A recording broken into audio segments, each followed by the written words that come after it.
Assalamualaikum warahmatullahi wabarakatuh.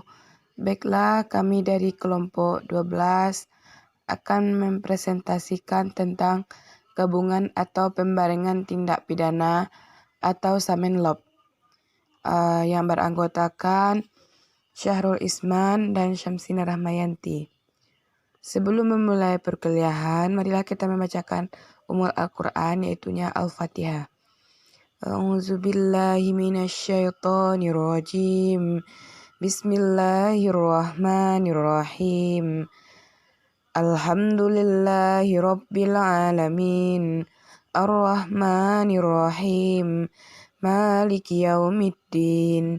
Iyyaka na'budu wa iyyaka nasta'in. Ihdinas siratal mustaqim. Siratal ladzina an'amta 'alaihim ghairil maghdubi 'alaihim waladdallin. Amin. Baiklah, untuk yang pertama, pengertian gabungan tindak pidana atau konkursus Samenlob. Dalam suatu tindak pidana dikatakan telah terjadi suatu pembarengan dalam kondisi jika satu orang melakukan lebih dari satu tindak pidana yang dapat dipertanggungjawabkan secara pidana pada orang tersebut. Hal mana untuk tindak pidana tersebut belum ada keputusan hakim di antaranya dan terhadap perkara-perkara pidana yang diperiksa serta diputus sekaligus. Di dalam kitab Undang-Undang Hukum Pidana tidak ada definisi mengenai gabungan tindak pidana.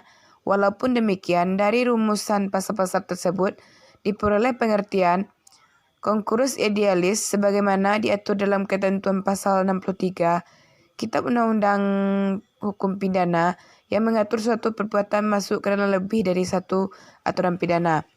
Ada perbuatan berlanjut sebagaimana diatur dalam ketentuan pasal 64 Kitab Undang-Undang Hukum Pidana yang mengatur tentang seseorang melakukan beberapa perbuatan tersebut yang masing-masing menggunakan kejahatan atau pelanggaran. Adapun perbuatan yang memiliki hubungan dan sedemikian rupa hingga dipandang sebagai satu perbuatan. Kemudian, pengertian Samenlob. Samenlob adalah apabila orang atau seseorang yang melakukan tindak pidana lebih dari satu kali dan di antara tindak pidana itu belum ada yang diputuskan oleh pengadilan atau semua diajukan secara sekaligus. Kemudian jenis-jenis Samenlob itu ada ENDATSI Samenlob atau konkursus idealis. Kemudian Merdatsi handling atau konkursus realis. Ketiga, Forgetzel handling atau perbuatan berlanjut. Yang pertama itu ENDATSI Samenlob konkursus idealis adalah suatu tindakan atau perbuatan terlanggar lebih dari satu pasal KUHP atau pasal lain. Contohnya, orang yang membunuh tembak seseorang yang terhalangi kaca dan menyebabkan kaca tersebut pecah atau hancur, maka pecahannya tersebut melanggar pasal 406 KUHP dengan ancaman hukuman 2,8 tahun penjara, sedangkan terbunuhnya orang itu melanggar pasal 338 KUHP dengan penjara pidana setinggi-tingginya 15 tahun penjara. Jadi, dari beberapa tindak pidana tersebut hanya dikenakan hukum yang terberat saja. Dalam hal ini, konkursus idealis itu melakukan sesuatu perbuatan konkret yang diarahkan kepada satu hukum seperti contohnya seorang pria yang bersetubuh dengan orang kandung perempuan yang belum cukup umur atau berusia 15 tahun. Hal ini perbuatan ini termasuk dalam perbuatan cabul. Yang kedua, Merdat Samenlob atau konkursus realis. Ada beberapa tindak pidana melanggar beberapa pasal, contohnya pasal 1 sampai 5 2011 yaitu mencuri.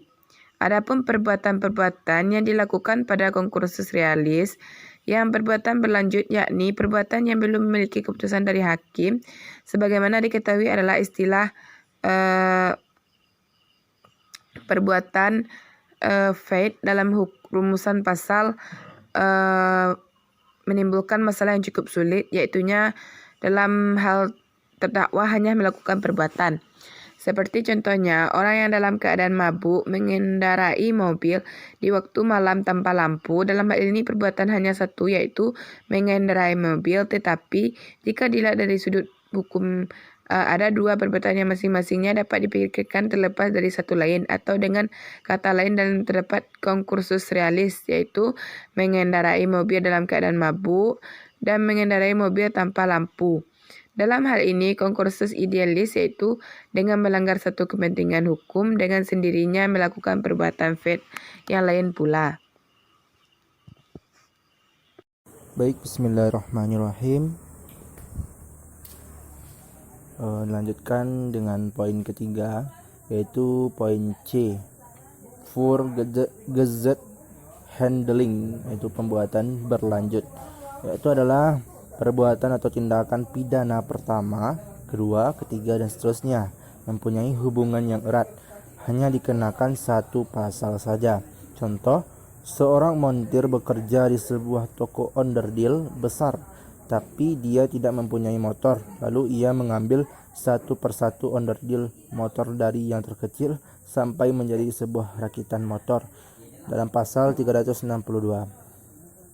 Lanjut, stelsel, yaitu pemidanaan dalam Samenloop. Ada 4 stelsel sistem pemidanaan. Yang pertama, stelsel pokok, absorpti stelsel, kumulati stelsel. Yang kedua, stelsel tambahan. Itu pertama, absorpti yang dipertajam, kumulati sedang. Absorpti stelsel pemidanaan dalam Samenloop. Apabila seseorang melakukan beberapa delik yang masing-masing diancam dengan pidana yang berlainan, maka menurut sistem ini hanya dijatuhi satu hukuman saja, yaitu pidana yang terberat, walaupun orang tersebut melakukan beberapa delik. Contoh, si A melakukan tindak pidana 3 kali yang ancaman pidananya berbeda-beda, yaitu 5 tahun, 7 tahun, dan 15 tahun. Menurut sistem ini hanya diberikan satu ancaman saja yang terberat, yaitu 15 tahun. Selanjutnya, kumulati sedang. Apabila seseorang melakukan beberapa jenis delik yang masing-masing diancam dengan pidana sendiri-sendiri, maka menurut sistem ini semua pidana yang diancamkan oleh masing-masing delik dijatuhkan semuanya. Kan tetapi jumlah dari pidana itu harus dikurangi, yaitu jumlahnya tidak boleh melebihi dari pidana yang terberat ditambah sepertiga. Contoh, 5 tahun tambah 6 tahun tambah 15 tahun sama dengan 21 tahun tambah 15 dalam kurung sepertiga kali 5, yaitu 2 sama dengan 20 tahun. Selanjutnya, absorpti yang dipertajam. Apabila seseorang melakukan perbuatan yang merupakan beberapa jenis delik yang diancam dengan pidana yang berlainan. Menurut stelsel ini, pada hakikatnya hanya dijatuhi satu pidana, yaitu pidana terberat, akan tetapi ditambah sepertiganya. Contoh, si A diancam hukuman 7 tahun, 5 tahun, dan 15 tahun. Maka si A diancam hukuman 15 tambah sepertiga kali 5 sama dengan 20 tahun. Selanjutnya, kumulati stelsel. Apabila seseorang melakukan beberapa kali perbuatan pidana yang merupakan beberapa delik yang diancam dengan pidana sendiri-sendiri, maka menurut sistem ini tiap-tiap pidana yang diancamkan kepada tiap-tiap delik yang dilakukan oleh orang itu dijumlahkan. Contoh, 5 tahun tambah 7 tahun tambah 15 tahun sama dengan 27. Selanjutnya, sistem pemberian pidana.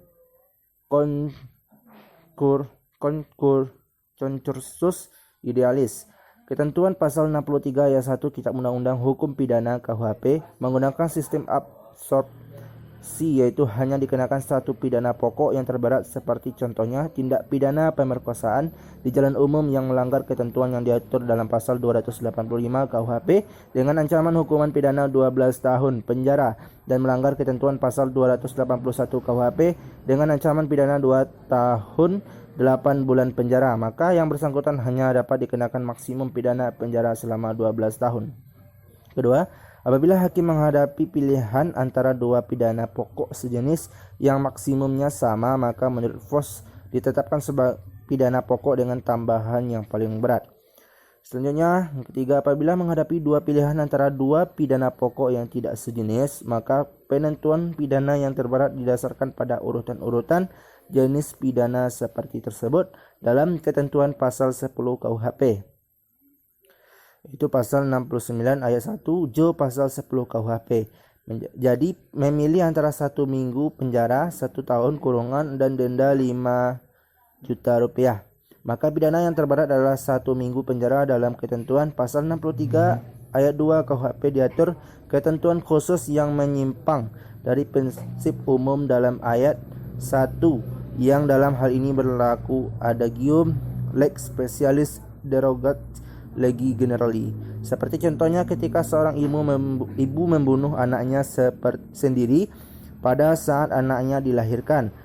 Hal mana perbuatan ibu tersebut dapat masuk dalam ketentuan pasal 338 KUHP 15 tahun penjara dan ketentuan pasal 341 KUHP 7 tahun penjara, sehingga maksimum pidana penjara yang dikenakan ialah yang terdapat dalam pasal 341 KUHP lex specialis, yaitu 7 tahun penjara. Konsus realis. Untuk konsus realis berupa kejahatan yang diancam pidana pokok sejenis berlaku ketentuan pasal 65 KUHP, yaitu hanya dikenakan satu pidana dengan ketentuan bahwa jumlah maksimum pidana tidak boleh lebih dari maksimum terberat ditambah sepertiga. Seperti contohnya, si X melakukan 3 jenis kejahatan yang masing-masing diancam pidana 4 tahun penjara, 5 tahun penjara, dan 9 tahun penjara. Dalam hal ini yang dapat digunakan ialah 9 tambah sepertiga kali 9 sama dengan 12 tahun penjara. Jadi di sini berlaku sistem absorpsi yang dipertajam. Sekian, terima kasih. Assalamualaikum warahmatullahi wabarakatuh.